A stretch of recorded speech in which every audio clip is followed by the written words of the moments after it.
Identifying clues and inferring meaning from the spoken and written text. Communication strategies are the method used to understand and convey messages effectively. There are verbal. So meaning, if we say verbal, this is through our thoughts. Non-verbal, this is our hands gesture or body language. And lastly is the visual strategies that can be used. If we say is visual strategies, these are through pictures, drawing, and sketch. Two common strategies are identifying clues and inferring meaning from the spoken or written text. Context clues help readers understand unfamiliar words, and inference skill are important thinking skills. These lessons will teach you about context clues, different types and how to use them, as well as inferring meaning. What are context clues? Context clues are the hints in a literary piece that help define difficult or unfamiliar words. They can appear within the same sentence or in the next sentence, and can also be found in the title of the literary piece. Context clues help us understand the basic meaning of a word and the specific meaning intended by the author. There are different types of context clue. Number one is definition clue. It is a word or phrase that defines the unfamiliar word by introducing with these phrases. Defines as means and refers to. Example are genetics. Genetics is defined as the scientific study of heredity. Number two is synonym clue. Is a word or phrase that has a familiar meaning to the unfamiliar word, usually introduced by phrases like in other words or that is to say. Example, the facade or in other words, the face of the campus reflects the totality of the university. Number three is contrast clue. It is a word or phrase that has the opposite meaning of the unfamiliar word or the antonym which are introduced however, but instead of, on the other hand, of the contrary, in contrast, unlike although and even though. Example, bats are natural animals that hunt for food during nighttime while birds are active during daytime. Number four is example clue.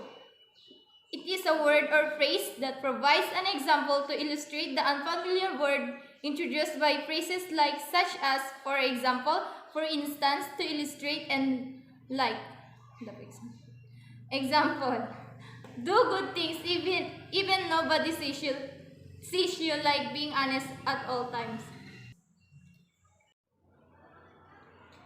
Experience clue draws upon personal experience for background knowledge to help you infer the meaning of the unfamiliar world, which is introduced by a phrase like a familiar experience or information you already know. Example, people which tantrums are hard to handle.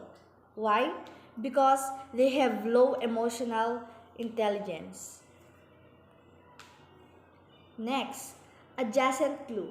Word or phrase in a nearby sentence that explains the meaning of the unfamiliar words. Example, the world suffers because of the pandemic.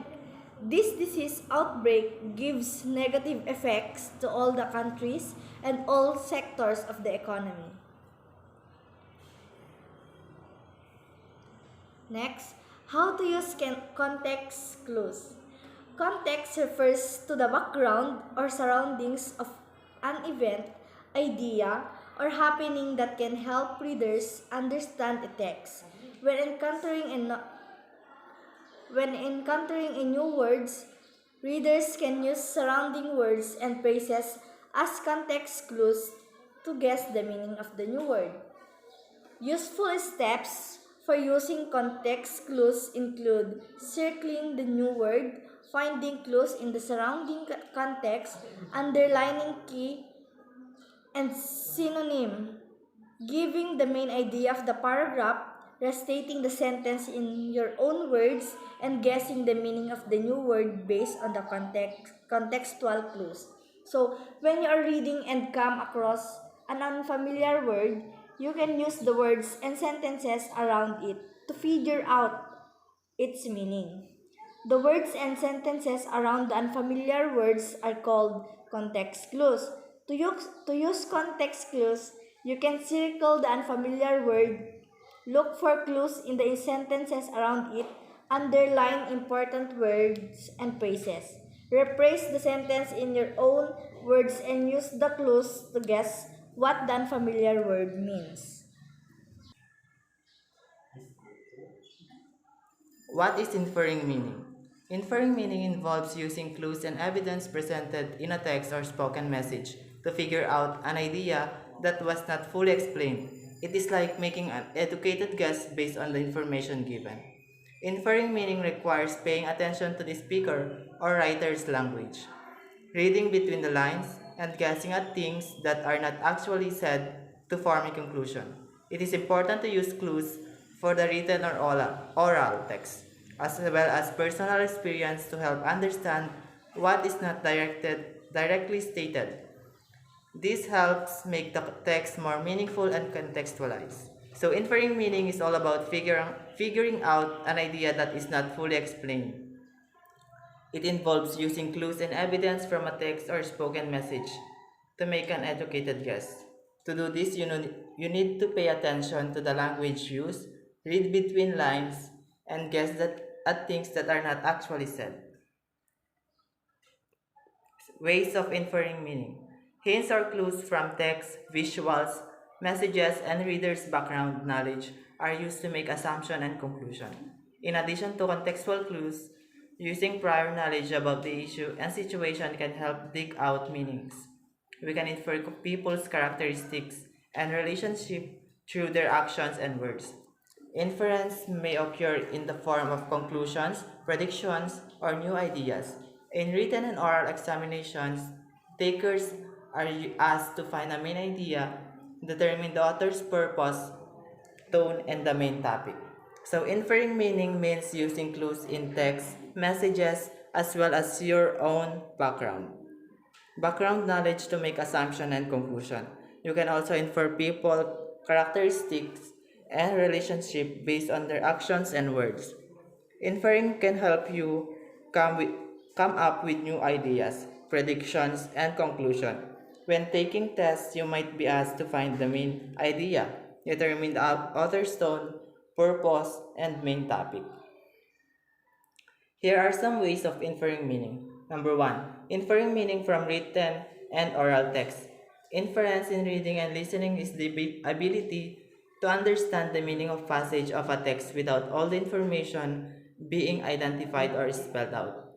Contextual clues, views, and experience are used to draw conclusion. It is a skill of understanding what a text means even when not all the information is stated explicitly. You use clues from the context, your own knowledge and experience to make conclusion about what the text is saying. This implies to both written and spoken communication. Close technique. This is based on psychological theory of closure which supports the idea that a person attempts to complete any pattern that is not complete. B. General sense. This concept is a way of inferring the meaning of or words or passage based on context clues. C. Examples. The use of examples that mean the same as the word a reader is trying to understand is one of a inferring meaning. D. Opposite and contrast. Giving opposites and contrasts help the readers take information they already know to infer meaning to other words. Number 2. Inferring intended meaning from literature. Spend time reading the author's biography and his or her other works. Look at the historical and cultural context of the literary piece. Reading the historical and cultural context could give you a physical background of the literary piece. Read the piece of writing and while reading, ask questions about the story, make guesses and predictions. E. Find connections in the details with your predictions. Try to explain ideas and events that occurred in the text. Look into the content, its details, and evaluate its connection with your predictions and guesses. F. Write conclusion. Deduce a conclusion from the facts and background information that are presented. Number 3 is inferring meaning in multiple choice exam. Identify an inference questions. If you are asked to make an inference, the most obvious questions will have the words suggest, imply, support, infer, and most likely. B. Trust the passage. Use the passage to prove that the inference you selected is the correct one. You will use the details of the passage. C. Hunt for clues, like supporting details, vocabulary, characters' actions, descriptions, dialogue, and more to prove one of the inferences. D. Narrow the choices. Try eliminating some choices for your answer. E. Last, practice. Practice makes better inferences.